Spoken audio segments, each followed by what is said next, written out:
स्वागत है आप सभी का इस वीडियो में। इस वीडियो में हम देखने वाले हैं चेंजेस इन सप्लाई। अब लास्ट के वीडियो में हमने देखा था डिटर्मिनेंट ऑफ सप्लाई क्या होते हैं। उसमें हमने देखा था कि कौन सी चीज़ें होती है जो सप्लाई को अफेक्ट करती है। जैसे हमने देखा था price of goods, price of related goods, cost of production, change in technology, other factors such as government intervention, natural disaster. ये सारी चीज़ें अपन ने डिटर्मिनेंट ऑफ सप्लाई में देखा था। अब कोई भी डिटर्मिनेंट जब आएगा तो उसके हिसाब से सप्लाई में चेंजेस होंगे। अब सप्लाई में जो चेंजेस होंगे वो दो तरीके से हो सकते हैं। जो भी डिटर्मिनेंट्स है उसको अपन दो भागों में डिवाइड करेंगे। सबसे पहला होता है प्राइस फैक्टर और दूसरा होता है नॉन प्राइस फैक्टर। अब जिस कमोडिटी की सप्लाई की हम बात कर रहे हैं, जिस कमोडिटी के सप्लाई की हम बात कर रहे हैं, उसकी प्राइस अगर चेंज हो रही है तो जाहिर सी बात है कि सप्लाई पे चेंज होगा। अब ये अगर प्राइस की वजह से चेंज हो रहा है due to change in price, अगर सप्लाई तुम्हारे प्राइस की वजह से चेंज हो रहा है तो वो किस में आ जाएगा? प्राइस फैक्टर में। और बाकी सभी डिटर्मिनेंट वो किस में आ जाएंगे? नॉन प्राइस फैक्टर में। All other determinants. एग्जाम्पल क्या आ जाएगा उसमें? एग्जाम्पल आ जाएगा टेक्नोलॉजी। ठीक है, समझा? तो अगर प्राइस फैक्टर की वजह से चेंज हो रहा है या प्राइस की वजह से चेंज हो रहा है तो प्राइस फैक्टर में आ जाएगा। और जो नॉन प्राइस फैक्टर में चेंज हो रहा है, टेक्नोलॉजी में चेंज हो गया, गवर्नमेंट टैक्सेस में, सब्सिडीज़ में चेंज हो गया, उसकी वजह से अगर सप्लाई चेंज हो रहा है तो वो सभी किस में आएगा? वो सभी नॉन प्राइस फैक्टर में आएगा। अब नॉन प्राइस फैक्टर और प्राइस फैक्टर में डिफ्रेंशिएट करने की क्या ज़रूरत है? क्योंकि जो भी चेंजेस होंगे सप्लाई में उसका जो रिएक्शन रहेगा वो अलग रहेगा, उसका जो रिप्रेजेंटेशन रहेगा सप्लाई कर्व में वो अलग रहेगा। अगर प्राइस फैक्टर की वजह से चेंज हो रहा है सप्लाई में तो उसको बोला जाता है एक्सपांशन और कॉन्ट्रैक्शन ऑफ सप्लाई। उसको क्या बोला जाएगा? Expansion and contraction of supply. Word को बहुत ध्यान से समझना है। यहाँ पे क्या लिखा है? Expansion and contraction. और अगर सप्लाई चेंज हो रहा है नॉन प्राइस फैक्टर की वजह से तो उसको बोला जाएगा increase and decrease in supply. उसको बोला जाएगा इंक्रीज एंड डिक्रीज। तो प्राइस फैक्टर की वजह से चेंज हो रहा है तो सप्लाई सर एक्सपांड होगा या कॉन्ट्रैक्ट होगा। अगर नॉन प्राइस फैक्टर की वजह से सप्लाई चेंज हो रहा है तो उसको बोला जाएगा इंक्रीज इन सप्लाई और डिक्रीज इन सप्लाई। ठीक है, तो जिस फैक्टर इन्फ्लुएंस कर रहा है उस फैक्टर के हिसाब से हम नाम देंगे। अब जो भी एक्सपांशन और कॉन्ट्रैक्शन होता है उसका सप्लाई कर्व पे कैसा असर आएगा वो देखते हैं। जब तुम सप्लाई कर्व बनाओगे, ये हो गया ग्राफ और ये हो गया डायरेक्ट रिलेशन वाला सप्लाई कर्व। जब तुम्हारा प्राइस के वजह से कोई चीज़ चेंज होगी, ये आ जाएंगी क्वांटिटी और ये आ जाएंगी प्राइस। तो प्राइस के वजह से जब सप्लाई चेंज होगा ना तो ये जो पॉइंट है ये कर्व के अंदर मूव होगा। ठीक है, तो क्या था? मान लो कि जब प्राइस 100 की थी तो क्वांटिटी 10 की थी। अब प्राइस हो गई है 150 तो क्वांटिटी हो गई है 15। तो क्या दिखा? हम इस पॉइंट से, पहले पॉइंट से दूसरे पॉइंट तक आ गए। हम पहले इस पॉइंट पे थे, अब इस पॉइंट से कहाँ पे आ गए? दूसरे। तो क्या हो रहा है? हम कर्व के अंदर ही घूम रहे हैं, इसीलिए इसको बोला जाता है एक्सपांशन और कॉन्ट्रैक्शन ऑफ सप्लाई। अगर तुम इस साइड आ रहे हो, मतलब राइट साइड आ रहे हो, तो क्या हो रहा है? सप्लाई का एक्सपांशन हो रहा है क्योंकि सप्लाई बढ़ रहा है। और अगर इस साइड आ रहे हो, मतलब लेफ्ट साइड आ रहे हो, तो क्या हो रहा है? कॉन्ट्रैक्शन हो रहा है। तो ये हो गया सप्लाई का एक्सपांशन और कॉन्ट्रैक्शन। और सप्लाई का एक्सपांशन कॉन्ट्रैक्शन में हम क्या देखेंगे कि हम कर्व के अंदर ही घूम रहे हैं, ये चीज़ देखेंगे एक्सपांशन और कॉन्ट्रैक्शन में। और एक्सपांशन और कॉन्ट्रैक्शन कब होता है? जब एक फैक्टर चेंज होता है। कौन सा? प्राइस चेंज होता है। अब अगर प्राइस के अलावा दूसरे कोई फैक्टर चेंज होते हैं तो उसको बोला जाता है इंक्रीज और डिक्रीज इन सप्लाई। और इसका जो इफेक्ट होता है वो अलग होता है। कैसे? अपन कर्व निकालेंगे। सबसे पहले ये हो गया हमारा सप्लाई कर्व। ठीक है, अब अगर प्राइस और क्वांटिटी में कोई भी चेंज नहीं आ रहा है, ऑब्वियस सी बात है क्वांटिटी में चेंज आएगा, प्राइस में अगर कोई भी चेंज नहीं आ रहा है यानी नॉन प्राइस फैक्टर है, तो क्या हो जाएगा, ये सप्लाई का पूरा कर्व ही दूसरी जगह पे मूव हो जाएगा। तो इस केस में क्या हो जाएगा, एक तो राइट वर्ड मूवमेंट हो जाएगा या फिर लेफ्ट वर्ड मूवमेंट हो जाएगा। अब हम कर्व के अंदर नहीं घूमेंगे, अगर नॉन प्राइस फैक्टर चेंज हो रहे हैं मतलब तुम्हारी टेक्नोलॉजी चेंज हो रही है, तुम्हारा कॉस्ट ऑफ प्रोडक्शन चेंज हो रहा है, तो अब हम कर्व के अंदर नहीं घूमेंगे, अब पूरा का पूरा कर्व क्या हो जाएगा, कर्व ही शिफ्ट हो जाएगा। ठीक है, पूरा का पूरा कर्व शिफ्ट हो जाएगा, इसी को बोला जाता है इंक्रीज और डिक्रीज इन सप्लाई। अब सर इसमें से कौन सा इंक्रीज है और कौन सा डिक्रीज है, बहुत सिंपल सी एग्जांपल है। अब देख लेना कि क्या था, पहले सप्लाई 20 का था 10 की प्राइस पे, अब तुम्हारी टेक्नोलॉजी चेंज हो गई, टेक्नोलॉजी चेंज हो गई तो तुम्हारा कॉस्ट ऑफ प्रोडक्शन कम हो गया। अब तुम क्या, पहले जो चीज़ तुम 5 रुपये में बना रहे थे अब तुम 2 रुपये में बना रहे हो, तो तुमने क्या कर दिया, तुम्हारा सप्लाई इंक्रीज़ कर दिया। अब सप्लाई इंक्रीज़ कर दिया तो कितना कर दिया वो सप्लाई, तुमने सप्लाई कर दिया 30 का,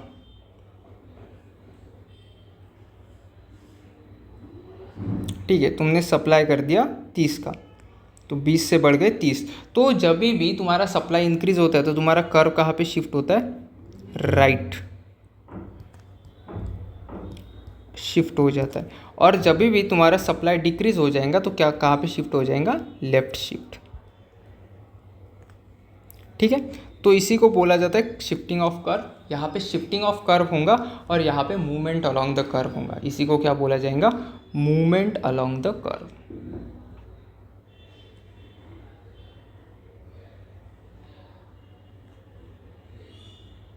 और इधर क्या हो रहा है, शिफ्टिंग ऑफ कर्व।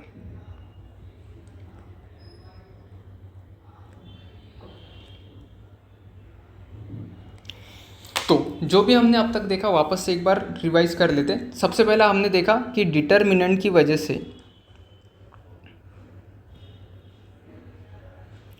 डिटर्मिनेंट्स या फैक्टर अफेक्टिंग सप्लाई की वजह से सप्लाई चेंज होगा। अब सप्लाई जो चेंज होगा वो दो तरीके से हो सकता है, एक तो प्राइस फैक्टर की वजह से चेंज हो सकता है या फिर नॉन प्राइस फैक्टर की वजह से चेंज हो सकता है। अगर प्राइस फैक्टर की वजह से चेंज हो रहा है तो उसको क्या बोला जाता है, एक्सपांशन और कॉन्ट्रैक्शन ऑफ सप्लाई।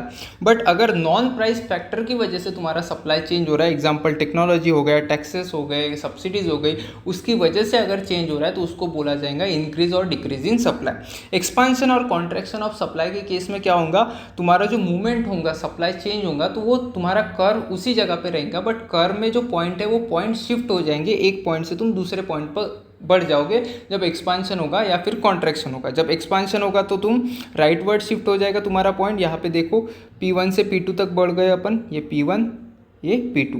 और जब कॉन्ट्रैक्शन होगा तो इसके अपोजिट डायरेक्शन में तुम आओगे, मतलब क्या हो जाएगा, तुम राइट से लेफ्ट की तरफ शिफ्ट हो जाओगे, तुम थोड़ा नीचे आ जाओगे। तो ये हमने देखा एक्सपांशन और कॉन्ट्रैक्शन। और यहाँ पे जो मूवमेंट होता है वो एक कर्व के अंदर होता है, इसीलिए इसको बोला जाता है मूवमेंट अलोंग द कर्व। अब नॉन प्राइस फैक्टर की बात करते हैं। नॉन प्राइस फैक्टर की वजह से अगर सप्लाई चेंज हो रहा है तो उसको बोला जाता है इंक्रीज और डिक्रीज इन सप्लाई। और इस केस में तुम्हारा पूरा का पूरा कर्व ही क्या हो जाएगा, एक जगह से दूसरी जगह पे शिफ्ट हो जाएगा। अब ये शिफ्ट अगर तुम्हारा राइट साइड में हो रहा है तो तुम बोलोगे उसके तुम्हारा सप्लाई क्या हो गया, इंक्रीज हो गया। और अगर तुम्हारा कर्व लेफ्ट साइड में शिफ्ट हो रहा है तो उसको क्या बोलेंगे, तुम्हारा सप्लाई डिक्रीज हो गया। ठीक है, और इसी को बोला जाता है शिफ्टिंग ऑफ कर्व। तो शिफ्टिंग ऑफ कर्व कब होता है, जब इंक्रीज और डिक्रीज इन सप्लाई होता है। और मूवमेंट अलोंग द कर्व कब होता है, जब एक्सपांशन और कॉन्ट्रैक्शन ऑफ सप्लाई होता है। एक्सपांशन और कॉन्ट्रैक्शन होने का कारण प्राइस रहता है, और इंक्रीज और डिक्रीज का जो कारण रहता है वो क्या रहता है, वो हमेशा रहेगा नॉन प्राइस फैक्टर। तो ये था हमारे सप्लाई के बारे में। अब हम देखेंगे कि नोट्स में क्या लिखा हुआ है। Changes in supply. When there is a change in supply due to prices यानी प्राइस फैक्टर की वजह से, it is called as expansion and contraction of supply. Price की वजह से चेंज हो रहा है, एक्सपांशन और कॉन्ट्रैक्शन ऑफ सप्लाई। उसी को क्या बोला जाता है, उसी को बोला जाता है, यहाँ पे गलत लिखा है, उसी को बोला जाता है राइज इन क्वांटिटी सप्लाइड और फॉल इन क्वांटिटी सप्लाइड।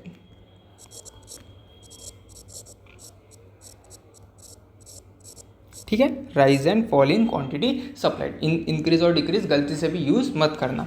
हाँ, और यहाँ पे क्या होता है, जब प्राइस की वजह से कोई भी चीज़ चेंज हो रही तो वो कहाँ पे होता है, मूवमेंट अलोंग द कर्व। तो यहाँ पे तुम्हें मिलेगा मूवमेंट, कैसे मिलेगा, तुम्हारा यहाँ पे अगर P1 है तो अगर तुम्हारा एक्सपांशन हो रहा है तो तुम P2 तक शिफ्ट हो जाओगे, और मान लो अगर कॉन्ट्रैक्शन हो रहा है तो तुम P4 से P2 तक शिफ्ट हो जाओगे। ठीक है, तो एक्सपांशन और कॉन्ट्रैक्शन का डायरेक्शन की बात अपन ऑलरेडी कर चुके। Next, the expansion in quantity supplied. When the price increases, there is upward movement along the curve leading to higher quantity supplied. Movement कैसा है, upward movement है। ठीक है, यहाँ पे upward movement. Contraction in quantity supplied. When the price decreases, there is downward movement along the curve resulting in lower quantity supplied. यहाँ पे जो movement था वो कैसा था, downward था। ठीक है, तो एक्सपांशन और कॉन्ट्रैक्शन की बात हो गई। यहाँ पे कैसे होगा, मूवमेंट अलोंग द कर्व होगा, सप्लाई बढ़ेगा तो क्वांटिटी सप्लाइड अगर बढ़ रही है तो अपवर्ड मूवमेंट होगा, और क्वांटिटी सप्लाइड अगर डिक्रीज हो रही है तो डाउनवर्ड मूवमेंट होगा। बट ये चीज़ भी समझ लेना, अपवर्ड और डाउनवर्ड मूवमेंट हो रहा है तो जैसे जैसे अपवर्ड मूवमेंट हो रहा है वैसे वैसे राइटवर्ड शिफ्ट भी हो रहा है, और जैसे जैसे डाउनवर्ड मूवमेंट हो रहा है वैसे वैसे लेफ्ट शिफ्ट भी हो रहा है। तो लेफ्टवर्ड मूवमेंट भी हो रहा है। तो अगर डाउनवर्ड या अपवर्ड ये वर्ड यूज़ कर रहे हो तो उसकी जगह पे तुम राइटवर्ड और लेफ्टवर्ड भी वर्ड यूज़ कर सकते हो। तो अपवर्ड को ही क्या बोलेंगे, राइटवर्ड, और डाउनवर्ड को ही क्या बोलेंगे, लेफ्टवर्ड। ठीक है, तो ये चीज़ याद रखना, तुम अप और डाउन की जगह लेफ्ट और राइट भी वर्ड यूज़ कर सकते हो, जो मैंने नोट्स में तुम्हें समझाया। अब आगे बढ़ते थोड़ा। When there is a change in supply due to factor other than price, अब due to factor other than price यानी नॉन प्राइस फैक्टर की वजह से अगर कोई चेंज हो रहा है, there is a shift in the position of curve. क्या होता है, shifting of curve. It is called increase and decrease in supply. उसी को क्या बोला जाता है, इंक्रीज और डिक्रीज इन सप्लाई। बहुत ही सिंपल। अब इस केस में क्या हो जाएगा, मूवमेंट अलोंग द कर्व तो होगा नहीं, तो यहाँ पे हो जाएगा शिफ्टिंग ऑफ कर्व। अब ये शिफ्टिंग दो तरीके से हो सकता है, एक तो राइटवर्ड शिफ्ट हो सकता है या फिर लेफ्टवर्ड शिफ्ट हो सकता है। अगर राइटवर्ड शिफ्ट हो रहा है तो इंक्रीज इन सप्लाई, और लेफ्टवर्ड शिफ्ट हो रहा है तो उसको बोला जाता है डिक्रीज इन सप्लाई। ये अपन उधर जो ड्रॉ किया था उसमें अपन देख चुके। अब increase in supply, when the factor other than price like better technology, lower input cost improves the supply curve shift right. क्योंकि अगर उसका कॉस्ट ऑफ प्रोडक्शन ही कम हो गया तो कॉस्ट ऑफ प्रोडक्शन कम होने से ज़्यादा क्वांटिटी सप्लाई करेंगे आप सेलर, क्यों, क्योंकि उसको प्रॉफिट ज़्यादा हो रहा है, उसका प्रॉफिट मार्जिन बढ़ रहा है। तो उस केस में तुम्हारा जो सप्लाई है वो क्या हो जाएगा, इंक्रीज हो जाएगा।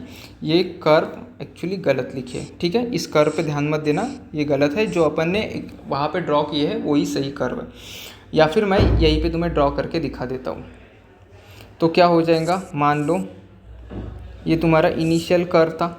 अब ये क्वांटिटी सप्लाइड बढ़ जाएंगी अगर टेक्नोलॉजी बेटर आ जाएंगी तो, ठीक है, और वो हर एक पॉइंट पे बढ़ जाएंगी, तो ये तुम्हारा मूवमेंट क्या हो जाएगा, एज अ राइट वर्ड हो जाएगा। ठीक है, तुम्हारा मूवमेंट राइट वर्ड हो जाएगा। सिमिलरली अगर कुछ चीज़ों की वजह से तुम्हारा सप्लाई डिक्रीज होता है, डिक्रीज होना यानी क्या, factors such as higher input cost, advertisement, government policies arise, the supply curve shift left, producers are now willing to supply less at the same price. तो इसकी वजह से उनका कॉस्ट ऑफ प्रोडक्शन बढ़ जाएगा, और कॉस्ट ऑफ प्रोडक्शन बढ़ेगा तो वो क्या करेंगे, लेस मटेरियल सप्लाई करेंगे, जिसकी वजह से उनका जो कर्व है वो शिफ्ट हो जाएगा कहाँ पे, ये क्वांटिटी सप्लाइड कम हो जाएंगी, और क्वांटिटी सप्लाइड कम हो जाएंगी मतलब जीरो की तरफ आएंगी, तो तुम्हारा कर्व भी कैसे हो जाएगा, इधर शिफ्ट हो जाएगा। ठीक है, तो क्या हो गया, पहले यहाँ पे शिफ्ट हो गया और इस केस में राइट शिफ्ट हुआ था। ठीक है, तो डायरेक्शन मैटर करती है कि कर्व तुम्हारा किस डायरेक्शन की तरफ शिफ्ट हो रहा है। अगर लेफ्टवर्ड शिफ्ट हो रहा है तो मतलब तुम्हारा सप्लाई कम हो रहा है, और राइटवर्ड शिफ्ट हो रहा है तो तुम्हारा सप्लाई इंक्रीज हो रहा है। ठीक है, तो ये सारी चीज़ें। अब ये देखना भी ज़रूरी है कि तुम्हारा राइटवर्ड शिफ्ट और लेफ्टवर्ड शिफ्ट कब होता है। जब अब राइटवर्ड शिफ्ट हो रहा है मतलब सर सप्लाई इंक्रीज हो रहा है, सप्लाई क्या हो रहा है, इंक्रीज हो रहा है। अब सप्लाई कब इंक्रीज होगा, इम्प्रूव टेक्नोलॉजी जब आएंगी तो तुम्हारा कॉस्ट ऑफ प्रोडक्शन कम हो जाएगा, कॉस्ट ऑफ प्रोडक्शन कम होगा तो जाहिर सी बात है तुम्हारा प्रॉफिट मार्जिन बढ़ जाएगा, तो क्या हो जाएगा, तुम्हारा कर्व राइटवर्ड शिफ्ट हो जाएगा। नेक्स्ट, अगर तुम्हें सब्सिडीज मिल गई तो तुम्हारा कॉस्ट ऑफ प्रोडक्शन वापस से कम, वापस से तुम्हारा मार्जिन इंक्रीज हो जाएगा, और वापस से तुम ज़्यादा सप्लाई मार्केट में लाओगे क्योंकि ज़्यादा प्रॉफिट तुम्हें कमाना है। इनपुट कॉस्ट यानी कॉस्ट ऑफ प्रोडक्शन, जो तुम्हारे फैक्टर कॉस्ट होते हैं, लैंड, लेबर, कैपिटल, एंटरप्रेन्योर का जो कॉस्ट होता है, कौन सा कॉस्ट होता है, रेंट होता है, इंटरेस्ट होता है, वेजेस होता है, प्रॉफिट होता है, वो अगर कम हो गया तो तुम्हारा क्या हो जाएगा, इवेंचुअली प्रॉफिट मार्जिन बढ़ जाएगा, जिसकी वजह से क्या हो जाएगा, सेलर ज़्यादा गुड्स मार्केट में लाने की कोशिश करेगा। और लास्ट में अगर ज़्यादा सेलर्स एंटर कर रहे हैं मार्केट में, मुझे बताओ ज़्यादा सेलर अगर एंटर कर रहे हैं तो अपना अपना सप्लाई लेके आएंगे, और अपना अपना सप्लाई लेके आएंगे तो ओवरऑल मार्केट में जो है वो सप्लाई बढ़ जाएगा, और सप्लाई बढ़ जाएगा तो वापस से कर्व कहाँ पे शिफ्ट होगा, राइटवर्ड शिफ्ट होगा। अब लेफ्टवर्ड कर्व कब शिफ्ट होता है, लेफ्टवर्ड शिफ्ट होने के कुछ रीजंस होते हैं, जैसे प्रोडक्शन कॉस्ट बढ़ गया। अब प्रोडक्शन कॉस्ट बढ़ेगा तो उसकी प्रॉफिट मार्जिन कम हो जाएंगी, प्रॉफिट मार्जिन कम हो जाएंगी तो वो बोलेगा ज़्यादा सप्लाई मार्केट में लाके कुछ फ़ायदा नहीं है, तो मार्केट में सप्लाई कम कर देगा। अब सप्लाई कम करना मतलब लेफ्ट शिफ्ट हो जाएगा, तुम्हारा जो क्वांटिटी सप्लाइड है वो जीरो की डायरेक्शन में जाना स्टार्ट करेगा, तो लेफ्टवर्ड शिफ्ट हो जाएगा। फिर टैक्सेस इंक्रीज कर दिए, वापस कॉस्ट ऑफ प्रोडक्शन बढ़ जाएगा, क्योंकि ज़्यादा टैक्स तुमने लगा दिए तो हमें ज़्यादा कम प्रॉफिट बच रहा है अभी, तो वापस से हम क्या कर देंगे, सप्लाई कम कर देंगे, तो लेफ्टवर्ड शिफ्ट चला जाएगा। और सप्लाई चेन डिसरप्शन, जो मार्केट नॉर्मल फंक्शन कर रहा था, जो मार्केट में गुड्स आने की एक स्पेसिफिक प्रोसीजर हुआ करती थी, वो प्रोसीजर में बिगाड़ आ गई या प्रोसीजर में चेंजेस आ गए, तो उसकी वजह से भी क्या हो सकता है, सप्लाई का कम मार्केट में आ सकता है, और जिसकी वजह से तुम्हारा वापस सप्लाई कर लेफ़्ट शिफ्ट हो जाएगा। और लास्ट में अगर सेलर कम रहे तो वो कम गुड्स मार्केट में लाएंगे, मान लो 2 ही सेलर है तो कम गुड्स मार्केट में लाएंगे, क्योंकि हर एक सेलर की खुद की एक कैपेसिटी होती है, उसके ऊपर वो जा नहीं सकता या जा नहीं पाता इजीली, तो उसकी वजह से क्या हो जाएगा, सप्लाई वापस से कम हो जाएगा और कर्व हो जाएगा लेफ्टवर्ड शिफ्ट। ठीक है, तो ये था चेंजेस इन सप्लाई, बहुत ही इंपॉर्टेंट टॉपिक है इस यूनिट का। अब नेक्स्ट आते हैं हम इलास्टिसिटी ऑफ सप्लाई पे। तो इलास्टिसिटी ऑफ सप्लाई वापस अपन नोट्स के हिसाब से पढ़ेंगे थोड़ा।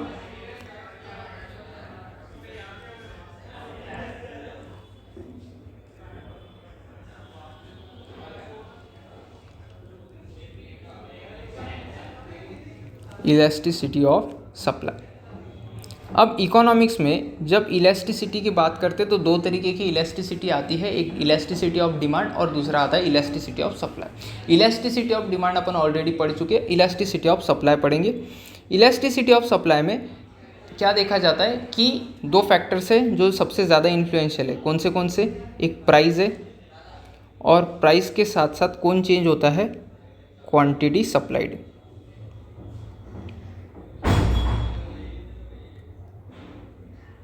तो प्राइस के साथ साथ क्वांटिटी सप्लाइड चेंज होती है, एक के बढ़ने से दूसरा बढ़ता है या एक के कम होने से दूसरा कम होता है, तो एक दूसरे से क्या है, वो एक फैक्टर एक दूसरे से बहुत ही जुड़े हुए हैं, बट इनका जो रिलेशन होता है वो हर एक गुड्स का सेम नहीं होता। इनका रिलेशन तो होता है बट इनका रिलेशन हर एक गुड्स का सेम नहीं रहेगा। एग्जाम्पल देख लेते, एग्जाम्पल देखते हैं, अगर इलेक्ट्रॉनिक्स की बात करें, इलेक्ट्रॉनिक्स के केस में क्या होगा, प्राइस अगर बढ़ जाएंगी तो क्वांटिटी भी बढ़ जाएंगी, बहुत झटफट से बढ़ जाएंगी। मान लो स्मार्टफोन की प्राइजेस बढ़ गई तो स्मार्टफोन जो बेचने वाला है उसका प्रॉफिट मार्जिन बढ़ गया, तो वो ज़्यादा स्मार्टफोन मार्केट में लाएगा, तो प्राइस बढ़ने से क्वांटिटी बढ़ जाएंगी और बहुत ही स्मूथली बढ़ जाएंगी। ठीक है, मतलब उनका बहुत ही ज़्यादा पॉजिटिव रिलेशन है। बट अगर व्हीट की बात करें तो प्राइस बढ़ने से, मुझे बताओ, व्हीट की क्वांटिटी सप्लाइड तो बढ़ जाएंगी,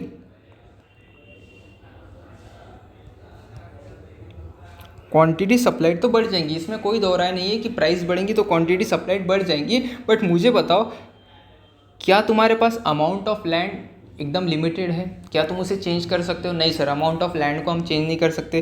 तो व्हीट के प्रोडक्शन को क्या तुम चेंज कर सकते हो? नहीं सर, व्हीट के प्रोडक्शन को भी हम ज़्यादा चेंज नहीं कर सकते। तो प्राइस तो बहुत ज़्यादा बढ़ने पर भी तुम्हारी क्वांटिटी कैसे चेंज होंगी, क्वांटिटी सप्लाइड लिटिल चेंज होंगी, बहुत कम चेंज होंगी। और यहाँ पे प्राइस के बढ़ने से क्वांटिटी सप्लाइड भी क्या चेंज होंगी, बहुत ज़्यादा चेंज होंगी।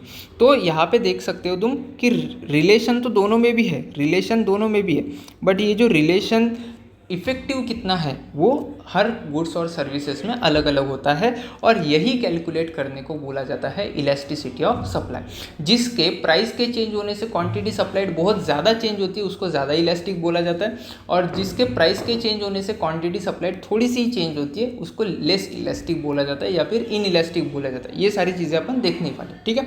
बट बताने का तात्पर्य इतना ही था कि क्या होगा, हर गुड्स का और हर सर्विसेज का रिलेशन उसके क्वांटिटी सप्लाइड और प्राइस के साथ क्या रहेगा, चेंज रहेगा, वो इक्वल नहीं रहेगा। और इसी रिलेशन को कैलकुलेट या इसी रिलेशन को काउंट करने के लिए अपने पास क्या रहता है, इलास्टिसिटी ऑफ सप्लाई। किसका रिलेशन, प्राइस और क्वांटिटी सप्लाइड का रिलेशन। अब उसका एक बेसिकली फॉर्मूला बनता है, elasticity is equals to percentage change in quantity supplied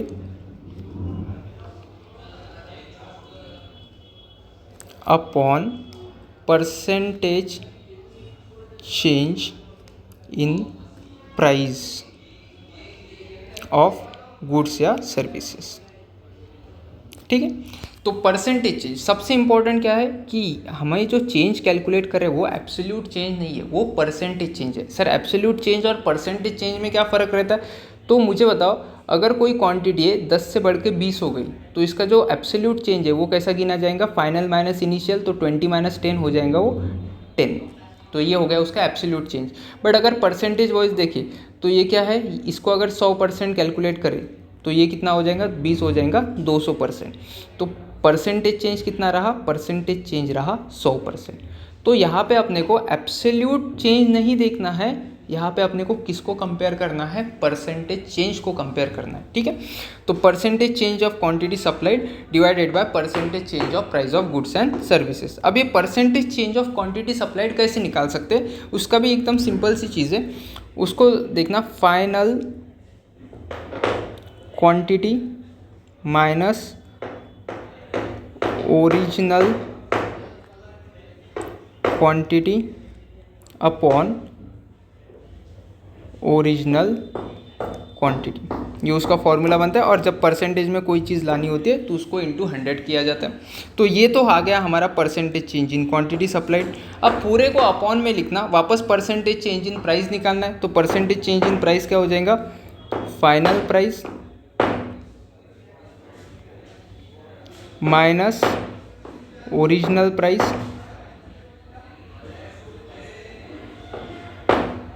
upon original price into 100। तो ये क्या हो जाएगा, वापस तुमने परसेंटेज के पर्सपेक्टिव में ला लिया। अब इसी को अलग से लिखा जाता है, ये फाइनल माइनस ओरिजिनल क्वांटिटी है, ये क्या है, एब्सोल्यूट चेंज है। अब इस एब्सोल्यूट चेंज को लिखा जाता है चेंज इन, इस एब्सोल्यूट चेंज को, कौन से एब्सोल्यूट चेंज की बात करो, ये क्वांटिटी का एब्सोल्यूट चेंज और प्राइस का एब्सोल्यूट चेंज, तो इसको लिखा जाता है change in quantity upon original quantity को लिखा जाता है Q into 100 upon change in price upon original price को P लिखा जाता है इंटू 100। अब ये 100 कैंसिल हो जाएगा क्योंकि न्यूमरेटर और डिनोमिनेटर में सेम चीज़ है। अब क्या रह गया सर, क्वांटिटी और प्राइस और उसके चेंजेस रह गए।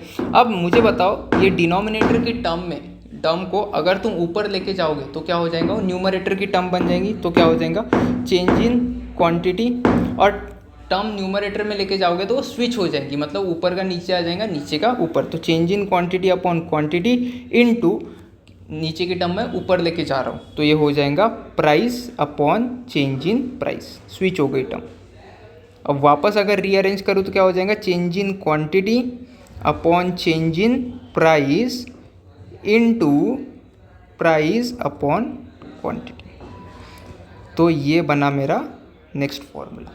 ठीक है, तो ये सारे फॉर्मूलेज है जो बन सकते हैं। कौन सा यूज़ करना पड़ सकता है अपने को, ये पहला यूज़ करना पड़ सकता है, मतलब percentage change in quantity supplied upon percentage change in goods and services, या फिर लास्ट फॉर्मूला यूज़ करना पड़ सकता है, change in quantity upon change in price into price upon quantity. ठीक है, तो मोस्टली यूज फॉर्मूलेज ये रहते हैं, ये मैंने उसका डेरिवेशन दे दिया तुमको। अब थोड़ा आगे बढ़ते हैं, अपन नोट्स पे वापस आ जाएंगे। हाँ, इलास्टिसिटी ऑफ सप्लाई क्या बोलता है, elasticity of supply measures how responsive quantity supplied is to the change in price. Change in price के रिस्पॉन्स में क्वांटिटी सप्लाइड कितना चेंज होता है, बस इसी को क्या बोला जाता है, elasticity of supply. To calculate the responsiveness, अब रिस्पॉन्सिवनेस कैलकुलेट करना है तो हमेशा किस में करेंगे, परसेंटेज में कैलकुलेट करेंगे। We have to calculate percentage change in both quantity supplied and the price of goods, दोनों में percentage change in quantity supplied और प्राइस ऑफ गुड्स। और ये है प्राइस इलास्टिसिटी ऑफ सप्लाई, इसका फॉर्मूला क्या है, change in quantity supplied upon change in price. ठीक है, यही फॉर्मूला अपन ने देखा था। और कौन सा चेंज है ये, ध्यान से देखना कौन सा चेंज है ये, परसेंटेज चेंज है सर, परसेंटेज चेंज। ठीक है, और ये अपॉन में है। नेक्स्ट, अब ये जो इलास्टिसिटी रहती है, उस इलास्टिसिटी के बहुत सारे टाइप रहते हैं, अपन एक एक टाइप इसमें लेक्चर में देखेंगे। सबसे पहला परफेक्टली इन इलास्टिक सप्लाई, जहाँ पे इलास्टिसिटी ज़ीरो रहेगी। ऐसी कौन सी सिचुएशन है कि जहाँ पे इसका आंसर ज़ीरो आएगा। इस केस में एक चीज़ हो सकता है कि तुम्हारी प्राइस चेंज होने से तुम्हारी क्वांटिटी कुछ भी ना चेंज हो, मतलब तुम्हारी चेंज इन क्वांटिटी क्या रह जाए, चेंज इन क्वांटिटी ज़ीरो रह जाए। इस केस में तुम्हारा इलास्टिसिटी ऑफ सप्लाई क्या आ जाएगा, ज़ीरो आ जाएगा। कैसे सर, तो देख लेते हैं। Elasticity of supply is equals to change in quantity upon change in price into price upon quantity. अब चेंज इन क्वांटिटी कितना है, zero upon change in price into price upon quantity. अब मुझे बताओ, एक चीज़ ज़ीरो हो गई तो उसके अपॉन का पूरा आंसर क्या आ जाएगा, ज़ीरो, और उसके मल्टीप्लिकेशन में कुछ भी लाओ तो वो भी क्या आ जाएगा, ज़ीरो आ जाएगा।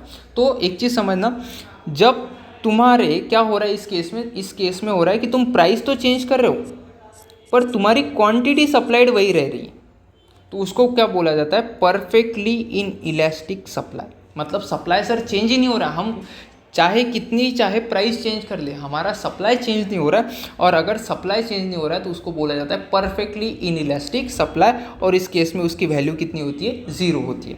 Quantity supplied remains unchanged regardless of price changes, price को चेंज कर दो। और इसका कर्व कैसे बनता है, वर्टिकल कर्व बनता है। क्योंकि वर्टिकल कर्व बनने का कारण है सर, क्योंकि कारण ये है कि जो एक्स एक्सिस पे हमने क्वांटिटी बनाई थी वो क्वांटिटी सर चेंज ही नहीं हो रही, और क्वांटिटी चेंज नहीं हो रही तो लाइन सीधा आ जाएगा। और हम प्राइस तो चेंज कर रहे बट क्वांटिटी चेंज नहीं हो रही, तो एक्सिस कैसा बन जाएगा, कर्व कैसा बन जाएगा, एकदम वर्टिकल बन जाएगा, एकदम स्ट्रेट लाइन बन जाएगी। और इसका example sir, the supply of land is fix no matter what the change in price. तो क्या हो जाएगा, तुम कितनी भी प्राइस चेंज करो, तुम्हारे पास जितनी ज़मीन है, अर्थ पे जितनी लैंड है, वो चेंज होने वाली है क्या, नहीं। तो थेरोटिकली ये चीज़ समझना, थेरोटिकली क्या हो जाता है, supply of land is considered as perfectly in elastic. मैं थेरोटिकली वर्ड यूज़ कर रहा हूँ, रियल लाइफ में थोड़ी चेंजेस होते हैं। ठीक है, तो ये हो गया हम अपना परफेक्टली इन इलास्टिक सप्लाई। अब नेक्स्ट पॉइंट पे पढ़ते हैं, रिलेटिवली लेस इलास्टिक सप्लाई। अब इलास्टिसिटी तो आ गई है, ऐसा नहीं कि is equals to zero, elasticity तो आ गई है, ज़ीरो के ऊपर बढ़ चुके हैं, बट अभी भी सप्लाई कैसे कम इलास्टिक है। इसका मतलब क्या है, इसका मतलब समझ लेना। इसका मतलब है कि अगर इलास्टिसिटी ऑफ सप्लाई का फॉर्मूला क्या होता है, percentage change in quantity upon percentage change in price. इसका मतलब है कि सर अगर हमने प्राइस 20% से चेंज की, हमने प्राइस 20% से चेंज की, तो हमारी क्वांटिटी 10% से ही चेंज होगी सर, मतलब 20 से कम से चेंज होगी। ठीक है, तो ज़्यादा चेंज किस में आ रहा है, प्राइस में ज़्यादा चेंज करना पड़ रहा है सर, उसके कंपैरिजन में क्वांटिटी थोड़ी सी चेंज हो रही है। तो इसका आंसर हमेशा कितना आएगा, इसका आंसर हमेशा 1 से कम आएगा। 0 से ज़्यादा तो आएगा क्योंकि चेंज दोनों में हो रहा है, तो 0 से ज़्यादा ही आएगा, बट 1 से कम आएगा। तो इस केस में सप्लाई रिस्पॉन्स लेस, सप्लाई कम रिस्पॉन्ड कर रहा है किससे, प्राइस चेंजेस से। मतलब सर प्राइस चेंजेस 20% की थी हमने, बट हमारा सप्लाई सिर्फ 10% से बढ़ा सर। तो 10% से बढ़ा मतलब हमारा सप्लाई सर रिस्पॉन्सिव तो है बट बहुत ही कम रिस्पॉन्सिव है। तो इस केस में ये क्या हो जाएगा, तो कर्व बन जाएगा तुम्हारा स्टीपर कर्व। स्टीप यानी बहुत ऐसा आएगा। ठीक है, एक मिनट, सॉरी, स्टीप यानी समझ लेना, स्टीप यानी थोड़ा ऐसा आएगा। ठीक है, हाँ, अब देखेंगे आगे जब कंपेयर करेंगे तो तुम्हें समझ आ जाएगा। रिलेटिवली इलास्टिक सप्लाई, अब सर इलास्टिसिटी बढ़ रही है, अब रिलेटिवली इलास्टिक सप्लाई पे आ गए। अब ई की वैल्यू इलास्टिसिटी ऑफ सप्लाई की वैल्यू 1 से ज़्यादा आएंगी। यहाँ पे क्या हो रहा है sir, supply changes substantially with small change in price. इस केस में उल्टा हो रहा है। इस केस में सर हमने जब 20% प्राइस चेंज की ना, तो हमारा क्वांटिटी सप्लाई डायरेक्ट 100% से बढ़ गया। 20% प्राइस दिलाने से सर हमारा क्वांटिटी सप्लाइड 100% से चेंज हो गया। तो इस केस में ज़्यादा रिस्पॉन्सिव कौन है? ज़्यादा रिस्पॉन्सिव है सर क्वांटिटी सप्लाइड। तो क्वांटिटी सप्लाइड के केस में क्या बन जाता है, रिस्पॉन्सिवनेस ज़्यादा होती है, उसको बोला जाता है ग्रेटर इलास्टिक सप्लाई। क्या है वो? Greater elastic supply. अब ग्रेटर इलास्टिक सप्लाई किसका होता है? इलेक्ट्रॉनिक गुड्स का जनरली जो सप्लाई होता है वो ग्रेटर इलास्टिक होता है। मतलब अगर 20% फ़ोन की प्राइस तुम बढ़ा दोगे तो 50% फ़ोन ज़्यादा मार्केट में आ जाएंगे, ठीक है। तो ग्रेटर इलास्टिक होता है। और इसका कर्व कैसे बनता है? Flatter curve. फ्लैट कर्व मतलब सर ये देखो, ये स्टीप कर्व का एग्जांपल था, उसी के बाजू में मैं फ्लैट कर्व का एग्जांपल बना देता हूँ। ये हो गया फ्लैट कर्व, तो ये हो गया फ्लैट और ये हो गया था स्टीप।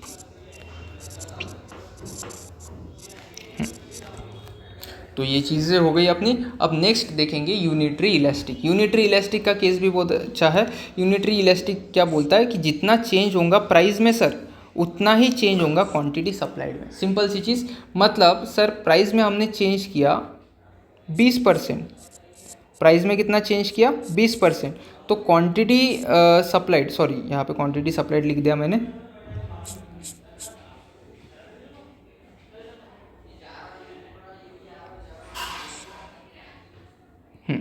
मैंने प्राइस में कितना चेंज किया सर? प्राइस में 20% चेंज किया, तो मेरी क्वांटिटी सप्लाइड भी कितने से चेंज हो गई? 20% से चेंज होगी।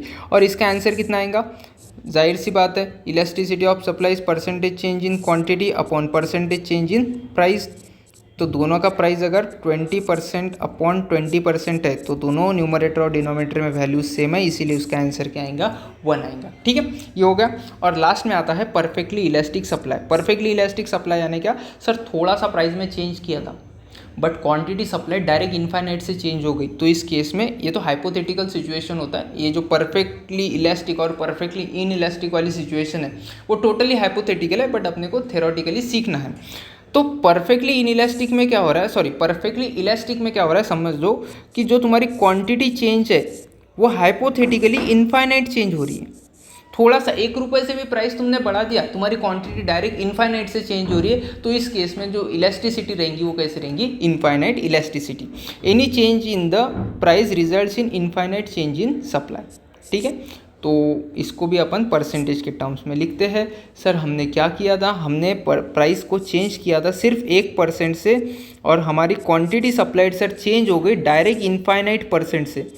तो इसको ये केस बन जाएगा परफेक्टली इलास्टिक सप्लाई का, क्योंकि elasticity of supply is equals to percentage change in quantity upon percentage change in price. Sir price कुछ भी हो, ऊपर का क्या टर्म है? Infinite. Infinite upon anything is infinite sir, इसीलिए हमारी जो इलास्टिसिटी है परफेक्ट इलास्टिसिटी के केस में वो कितनी आएंगी? इनफाइनाइट आएंगी। और इसका सप्लाई कैसे बनेगा, कर्व कैसे बनेगा? Direct horizontal. अब देख रहे हो, देखो क्या हो रहा है, प्राइस में कुछ भी चेंज नहीं आ रहा है, एकदम माइनर चेंज आ रहा है प्राइस में, और तुम्हारी जो क्वांटिटी है वो कैसे चेंज हो रही है? इनफाइनाइटली चेंज हो रही है। तो अगर क्वांटिटी इनफाइनाइटली चेंज हो रही है with small change in price, then it is called as perfectly elastic supply. Supply कैसे हो जाएगा? Perfectly elastic. क्या होता है? गुड्स का एग्जांपल देख लेते हैं। Goods such as salt, wheat are theoretically perfectly elastic. Theoretically बोला है बट परफेक्टली इलास्टिक है। Small decrease in price will render zero supply because there is no economic profit. समझना, परफेक्ट जहाँ पे गुड्स एकदम एग्जैक्टली सेम होते हैं। मान लो सॉल्ट है, सॉल्ट चल रहा है ₹20 पर kg, ठीक है। अब क्या होता है, इस प्राइस जो मार्केट में चल रही है, सॉल्ट जैसे जो गुड्स होते हैं वहाँ पे इकोनॉमिक प्रॉफिट जीरो होता है। मतलब बेसिकली एक्स्ट्रा ऑर्डिनरी प्रॉफिट कुछ नहीं होता। मतलब इसके नीचे अगर बेचोगे, 19 पे बेचोगे, तो सेलर को हो जाएगा लॉस। अब सेलर को लॉस हो रहा है तो क्या वो बेचना पसंद करेगा? नहीं। तो यहाँ पे क्वांटिटी सप्लाइड कितनी भी हो सकती है। मान लो यहाँ पे क्वांटिटी सप्लाइड थी 100 kg की। जैसे ही तुम बोलोगे कि मैं अगर प्राइस 19 कर देता हूँ, तो सेलर किस में चला जाएगा सर, सेलर लॉस में चला जाएगा, उसका इकोनॉमिक प्रॉफिट कुछ भी नहीं आएगा। उस केस में उसकी क्वांटिटी सप्लाइड कितनी हो जाएंगी, 0 kg। तो चेंज इन क्वांटिटी सप्लाइड इस केस में क्या आ जाएंगी, इनफाइनाइट। सर इनफाइनाइट कैसे होगी, देखो परसेंटेज चेंज की अगर तुम कैलकुलेशन करोगे तो वो इनफाइनाइट हो जाएगा। एब्सोल्यूट चेंज भले ही 100 क्वांटिटी का ही है, 100 kg का ही है, बट अगर परसेंटेज चेंज कैलकुलेट करोगे तो वो क्या हो जाएगा, इनफाइनाइट। कैसे, तो समझ लेना। उसको एक बार सॉल्व करते हैं। अब तुम्हारा फाइनल क्वांटिटी कितना था, 100 kg का, और इनिशियल क्वांटिटी कितना, इनिशियल 100 kg का था, फाइनल 0 kg का हो गया। तो परसेंट टोटल चेंज कितना हो गया, टोटल चेंज हो गया 100 का। फाइनल, हाँ एक मिनट, ये हो गया फाइनल माइनस इनिशियल